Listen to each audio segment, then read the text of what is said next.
इसके स्टार्टिंग का पार्ट आप मेरे इंस्टाग्राम और टेलीग्राम पर जाकर देख सकते हैं। अब आगे। तब वैन कहता है, क्या हुआ प्रेसिडेंट शैंग? तब ये सुनकर शैंग अपने मन में कहता है, ये कैसे हो सकता है? मैं उस बेवकूफ के बारे में क्यों सोच रहा हूँ? उसके बाद शैंग खुद को शांत करता है और फिर से अपने मन में कहता है, ऐसा इसलिए होगा क्योंकि मैंने आज बहुत देर तक वह अनोइंग फेस देखा था। जाओ यहाँ से। फिर शैंग वैन के बारे में भूलने का ट्राई करता है। उसके बाद शैंग मूनलाइट से कहता है, हाँ, क्या तुम्हें मेरी हेल्प की ज़रूरत है? तब मूनलाइट कहता है, सॉरी, कुछ ज़रूरी काम आ गया है, मुझे फ़ोन रखना होगा। और ये कहकर मूनलाइट फ़ोन को काट देता है। तब ये देखकर शैंग अपने मन में कहता है, अचानक से फ़ोन काट दिया।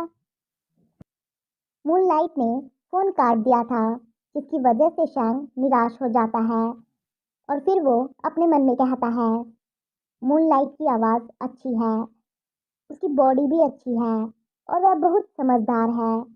मुझे नहीं पता कि वो दिखने में कैसा है, लेकिन शायद उससे फेस टू फेस मिलना बुरा नहीं होगा। तभी उसे एहसास होता है कि वो अभी क्या कह रहा है। तब वो अपने मन में कहता है, नहीं शैंशी, तुम क्या सोच रहे हो? आज मुझे क्या हो गया है? ये सब बेकार की बातें सोच रहा हूँ। फिर वो बेड से उठ जाता है और अपने फ़ोन को बेड पर फेंक देता है। उसके बाद वो वॉशरूम आता है और फिर शावर को ऑन करता है और फिर शावर लेने लगता है। शावर लेते टाइम वो खुद से ही कहता है, शैंशी, क्या तुमने बहुत टाइम पहले यह डिसाइड नहीं किया था कि तुम सिर्फ काम पर फोकस करोगे और किसी के साथ इमोशनली इन्वॉल्व नहीं होंगे? फिर शैंग अपने पास के बारे में सोचता है। जब वो हाई स्कूल में था, तब एक लड़का शैंग से कहता है, क्लासमेट शैंग, तुम सचमुच एक अच्छे इंसान हो। तब ये सुनकर शैंग का फेस रेड हो जाता है और वो कहता है, तुम अचानक से ऐसा क्यों कह रहे हो? तब वो लड़का कहता है, आई लाइक यू, मैं तुमसे ये कन्फेस करना चाहता हूँ। तब ये सुनकर शैंग कोई भी जवाब नहीं दे पाता है। फिर से शैंग कहता है, वह लड़का पहला पर्सन था जिसे मैंने पसंद किया था, लेकिन फैमिली मैटर्स की वजह से मैंने उसे तुरंत ही एक्सेप्ट नहीं किया, जिसकी वजह से एक हफ्ते तक हमारे बीच बातचीत नहीं हुई। मैंने सोचा कि यह कोई बड़ी बात नहीं है, एक हफ्ता कुछ ज़्यादा नहीं है, लेकिन मैंने कभी उम्मीद नहीं की थी। अगली बार जब मैंने उसे देखा तो वह बिल्कुल ही एक अलग पर्सन था। तब वो लड़का शैंग से कहता है, शैंची, अगर तुम्हें मैं पसंद नहीं हूँ तो तुम मुझे सीधे मना कर सकते थे, लेकिन तुमने ऐसा क्यों किया? तुमने औरों के सामने मेरी बेइज्जती क्यों की?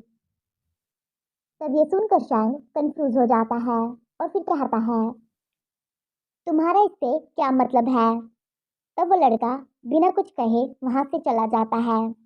तब फिर से शैंग कहता है, मैं जानना चाहता था कि क्यों उसने ऐसा कहा, लेकिन उसने पहले ही मेरे सामने अपना दिल खोलने से इनकार कर दिया था। उस दिन के बाद वो हवा में गायब हो गया। आज तक मुझे नहीं पता कि उसके आखिरी शब्दों का मतलब क्या था, वो मुझसे क्या कहना चाहता था। हाँ, इतने साल हो गए हैं, अब तो मुझे उसका चेहरा भी याद नहीं है और मैं एक ऐसा इंसान बन गया हूँ जो किसी से भी प्यार करने से डरता है। फिर से हमें पास्ट का सीन दिखाया जाता है, जहाँ शैंग हॉस्पिटल में था। तब उसकी डॉक्टर कहती है, तुम्हारी कंडीशन बहुत ही सीरियस है, तुम्हें अवॉइडेंट अटैचमेंट है, मतलब कि तुम किसी पर्सन के साथ रिश्ते बनाने से डरते हो। तुम्हें डर रहता है कि अगर तुम किसी के करीब गए तो तुम्हें हर्ट हो सकता है। तुम्हें अंदर से गहरा रिश्ता और नज़दीकी चाहिए।